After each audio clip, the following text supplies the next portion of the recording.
Chapter 123. The Musket. During the most violent shocks of the typhoon, the man at the Pequod's jawbone tiller had several times been reelingly hurled to the deck by its spasmodic motions, even though preventer tackles had been attached to it, for they were slack, because some play to the tiller was indispensable. In a severe gale like this, while the ship is but a tossed shuttlecock to the blast, it is by no means uncommon to see the needles in the compasses, at intervals, go round and round. It was thus with the Pequods. At almost every shock the helmsman had not failed to notice the whirling velocity with which they revolved upon the cards. It is a sight that hardly anyone can behold without some sort of unwonted emotion. Some hours after midnight, the typhoon abated so much, that through the strenuous exertions of Starbuck and Stubb, one engaged forward and the other aft, the shivered remnants of the jib and fore and main topsails were cut adrift from the spars, and went eddying away to leeward, like the feathers of an albatross, which sometimes are cast to the winds when that storm-tossed bird is on the wing. The three corresponding new sails were now bent and reefed, and a storm trysail was set further aft, so that the ship soon went through the water with some precision again, and the course, for the present, east-southeast, which he was to steer, if practicable, was once more given to the helmsman. For during the violence of the gale, he had only steered according to its vicissitudes. But as he was now bringing the ship as near her course as possible, watching the compass meanwhile, lo! A good sign. The wind seemed coming round astern, the foul breeze became fair. Instantly the yards were squared, to the lively song of Ho! The fair wind! O-he-ho, cheerly men, the crew singing for joy, that so promising an event should so soon have falsified the evil portents preceding it. In compliance with the standing order of his commander, to report immediately, and at any one of the 24 hours, any decided change in the affairs of the deck, Starbuck had no sooner trimmed the yards to the breeze, however reluctantly and gloomily, than he mechanically went below to apprise Captain Ahab of the circumstance. Ere knocking at his stateroom, he involuntarily paused before it a moment. The cabin lamp, taking long swings this way and that, was burning fitfully, and casting fitful shadows upon the old man's bolted door, a thin one, with fixed blinds inserted, in place of upper panels. The isolated subterraneousness of the cabin made a certain humming silence to reign there, though it was hooped round by all the roar of the elements. The loaded muskets in the rack were shiningly revealed, as they stood upright against the forward bulkhead. Starbuck was an honest, upright man, but out of Starbuck's heart, at that instant when he saw the muskets, there strangely evolved an evil thought, but so blent with its neutral or good accompaniments that for the instant he hardly knew it for itself. "He would have shot me once," he murmured. "Yes, there's the very musket that he pointed at me, that one with the studded stock. Let me touch it, lift it. Strange, that I, who have handled so many deadly lances, strange, that I should shake so now. Loaded? I must see. And powder in the pan, that's not good. Best spill it, wait. I'll cure myself of this. I'll hold the musket boldly while I think I come to report a fair wind to him.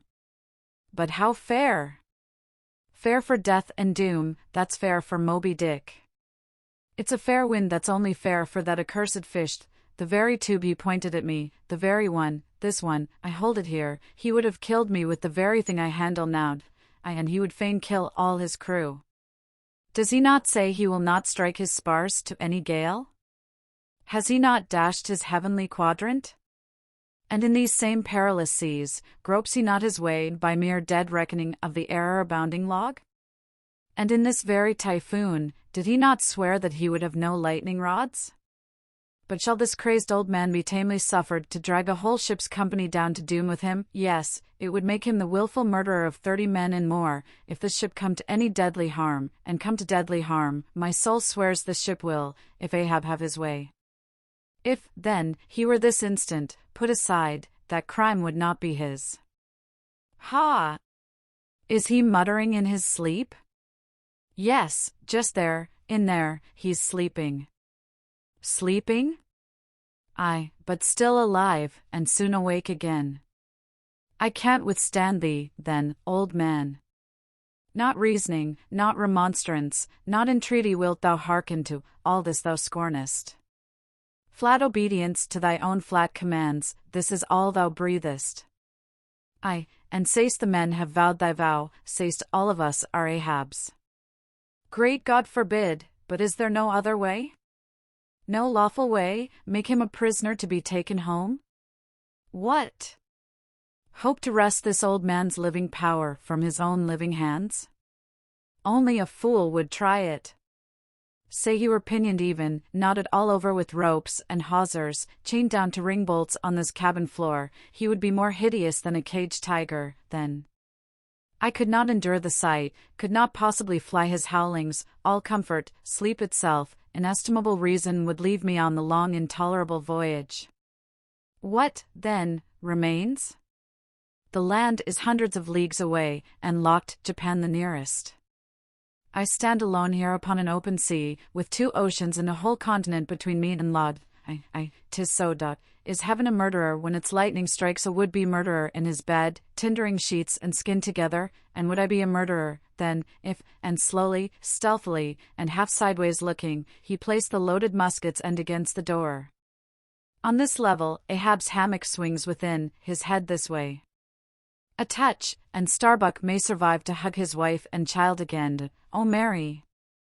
Mary, boy! Boy! Boy, but if I wake thee not to death, old man, who can tell to what unsound deep Starbuck's body this day week may sink, with all the crew? Great God, where art thou? Shall I?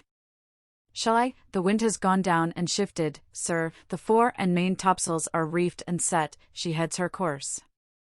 Stern all! O moby-dick, I clutch thy heart at last. Such were the sounds that now came hurtling from out the old man's tormented sleep, as if Starbuck's voice had caused the long dumb dream to speak. The yet levelled musket shook like a drunkard's arm against the panel. Starbuck seemed wrestling with an angel, but turning from the door, he placed the death tube in its rack, and left the place. He's too sound asleep, Mr. Stubb, go thou down, and wake him, and tell him. I must see to the deck here. Thou know'st what to say.